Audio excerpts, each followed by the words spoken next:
All right, so you've just finished all your math notes for this section. So now you know that every equation has a possibility of having no solution or infinite solutions. But what we're really going to look at is how can we tell the number of solutions that there are for a particular problem. So let's go ahead and start with the first example. The first example is going to be x, the quantity of x plus 4 squared set equal to 20. Okay, we're going to start by saying, okay, well, we see that this x right here has a power, obviously it's being raised up to the power of 2, and therefore we know that there could either be no solution, because obviously remember that's always an option, no solution, one solution, two solutions, because again that power of 2 tells us there could be two solutions. Or, of course, there could be infinite solutions. Again, that's another option for us. So we have these 4 options for this problem. Again, all because the power of 2 tells us so. So now we're going to go ahead and we're going to start working this out. We're going to use the inverse operation. We're going to use our undo step, and we're going to undo by doing the opposite of the power of 2. So we're going to undo square root both sides.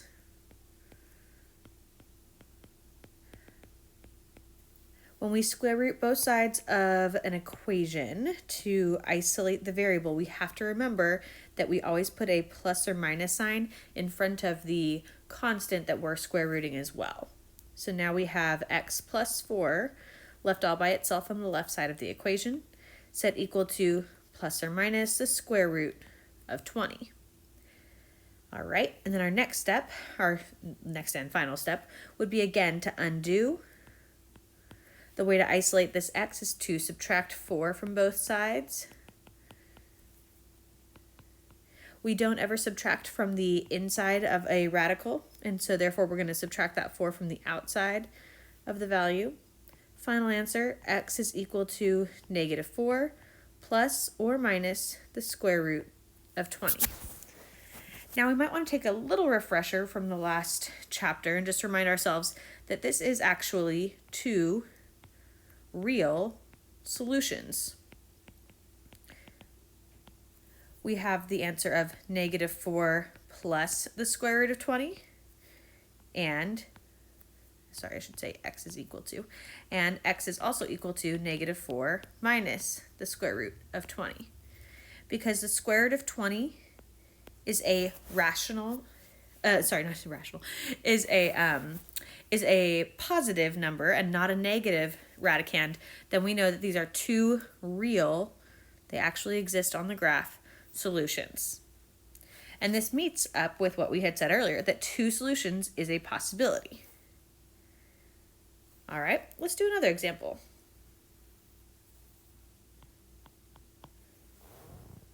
How about something maybe a little more complex involving absolute value, because we talked about how absolute value problems work as well, that they could either have no solution, one solution, or 2 solutions. Let's start with negative 3 times the absolute value of 2x plus 1 is set equal to negative 9. So again, from our little list on the previous slide of the slideshow, we know that absolute value problems, as soon as we see those absolute value bars, we know that falls into this category. It's an absolute value function, or an equation, I should say. So it either is going to have no solution, one solution, or 2 solutions. All right, well, let's check it out and see. Let's start by, looks like we're going to need to do an undo step and get rid of this coefficient out here in front of the absolute value, because obviously to solve an absolute value problem, we have to isolate the absolute value bars. So we're going to start by undoing, divide by negative 3 to both sides. That leaves us with the absolute value of 2x plus 1 set equal to a positive 3. Because it is equal to a positive value, that positive 3 right here tells us that we know for sure that there are going to be 2 solutions. When would there be 1 solution? If this was equal to 0, then there would only be 1 answer. And then when would there be no solutions? If instead of it being a positive here, it was equal to a negative. But that is not the case. So therefore we can use our normal steps and set up our, sorry, I know sometimes that confuses some people.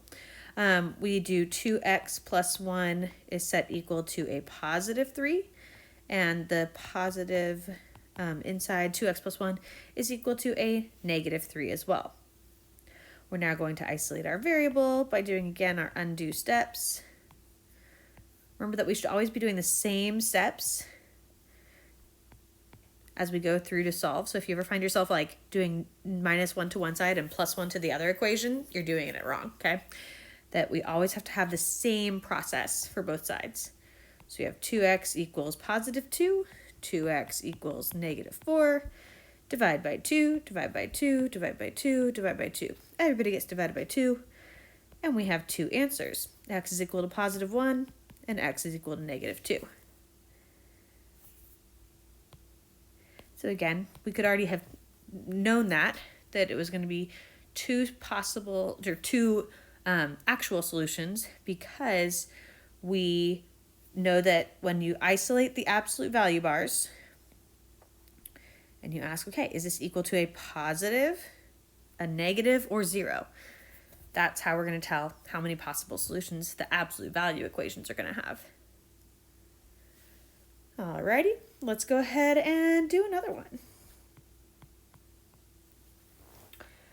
Let's do a square root equation this time, one involving a square root. Let's see, we'll start with -1/2 times the square root of 2x minus 3, all inside the radicand, set equal to 4. So again, for our square root functions, we look back at our table and we see that for a square root function, we could either have no solution, we could have 1 solution, or we could have 2 solutions. Let's see which one it is this time. We're going to start by, again, doing our undo step. Looks like we have a -1/2 coefficient. So to get rid of a fractional coefficient, we multiply by the reciprocal. In this case, that's going to be -2/1. What we do to one side, we obviously do to the other. So we're going to multiply both sides by -2/1. Cancel, cancel over here on the left. Negative times a negative is a positive. And we're left with just the square root of 2x minus 3, set equal to -8. All right, our next step is, and at this step, we could actually start assessing which type of solution this is going to end up being. Maybe you can already predict that in your head, but let's go ahead and finish out the problem, find our solution, then we're going to talk about what's called an extraneous solution for this one. But the opposite of a, oops, sorry, I did not mean to be in eraser mode. The opposite of a square root is obviously squaring. So what we're going to do is we're going to square both sides. Remember that if we square it, it has to be the entire side, so it has to be that whole -8. And the entire radicand here. So we have 2x minus 3 equal to a positive 64, because negative times a negative is a positive. We're going to add 3 to both sides, undoing again, undo step. 2x is equal to 67, divide by 2, and we get x is equal to 33 and a half. I'm going to go ahead and write that as 0.5 just so that it's easier to plug back in. Now, whenever we have a problem like this, we always need to check our solutions for a square root function in particular. Sorry, there's a little bug on my screen. Ew, gross. And so it's making it go crazy. So we always want to check our solution, because back at this step, when we did this part, we should have realized something, that when we go to square root something, we can never end up with a negative solution. Like the square root of a number can never be negative. That is not a possibility. The square root of, 81 will only ever equal positive 9. The square root of 121 will only equal 11. It will never equal a negative. So what we have here, this solution right here, is actually what's called an extraneous solution. And you'll see why in a second. When we plug it back into the original equation, it is not going to work. Okay, so let's go ahead and take our negative 1/2 times the square root of 2 times 33.5. So instead of x, we're going to plug in that solution that we got, set equal to 4. Okay, so 2 times 33.5 is going to get us 67. So that's still inside the radical. So 67 minus 3 with a negative 1/2 on the outside. And again, we're doing our check step, so we're only going to simplify the left side of the equation. So now we have negative 1/2 square root of 64. The square root of 64 is 8 times negative 1/2 is going to yield negative 4. Now negative 4 does not equal positive 4. And that's why this solution, even though we did all the steps right? We used the inverse operation up here. We squared both sides of the equation here. Sorry, I erased it. We did the inverse operation here. We did the inverse operation here. We did all the steps right, but still it came out to be no solution. And that's the tricky thing with square root and absolute value and exponential problems, is that even though sometimes we do all the steps correctly, we still have to check our solution to make sure that we don't have what's called an extraneous solution. This is just a part of math that is a thing, that sometimes you're going to end up with a solution that actually doesn't truly work, even though you've done the math correctly. And so you do have to be cautious of that. You have to be careful as you're going through the steps to make sure that you're checking for this step right here, asking, does this exist? Does this work? At this step of the problem, you should realize this problem has no solution because I can't ever square root a number to get and yield a negative output. And so at that stage of the game, you should know, okay, whatever my answer is, it's not going to be actually a solution. It's not imaginary, it's not unreal, but it is extraneous. All right, one last one. How about the square root of 3x minus 2 plus 4x set equal to 5x? Now, at this stage, you're probably thinking, well, there's either no solution, one solution, or two solutions. Great. However, we have to actually put this into simplest form before we can assess the situation. Just because we see a square root symbol doesn't necessarily mean that this falls into the square root category, because there's actually x's outside of the square root symbol as well. So this actually is uncategorized as of right now. First thing we got to do is our undo step again, combining those like terms on the same side to isolate the square root. Now we have 3x minus 2 set equal to just x. Now, again, our inverse operation, the opposite of square rooting is squaring. So we're going to square both sides of the equation. We're left with 3x minus 2 on the left equal to x squared. And now we can categorize this problem. This is in fact not a square root problem. This is not under the category of a square root equation. This is actually a quadratic. Power of 2.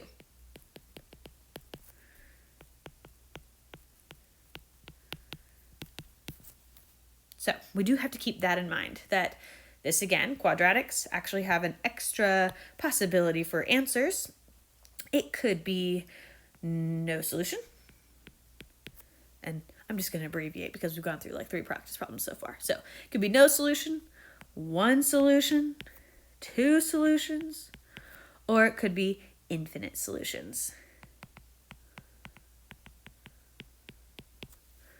So those are our 4 options again for a quadratic, which is not the same as a square root.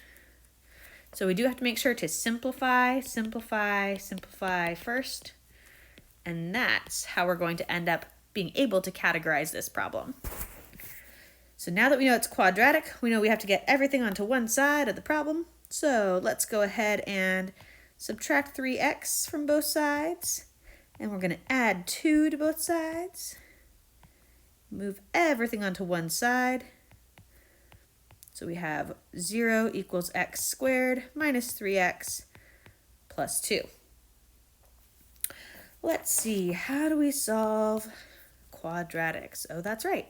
We diamond factor. So let's go ahead and we're going to take this problem now that we've got it set equal to 0 using that 0 product property. Multiply a times c on the top. B value goes in the bottom.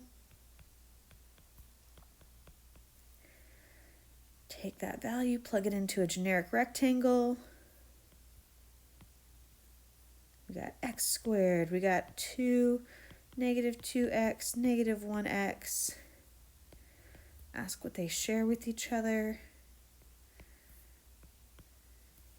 All right. Now we have 0 set equal to the quantity of x minus 1 times the quantity of x minus 2. And it looks like in this problem, we are going to have 2 solutions.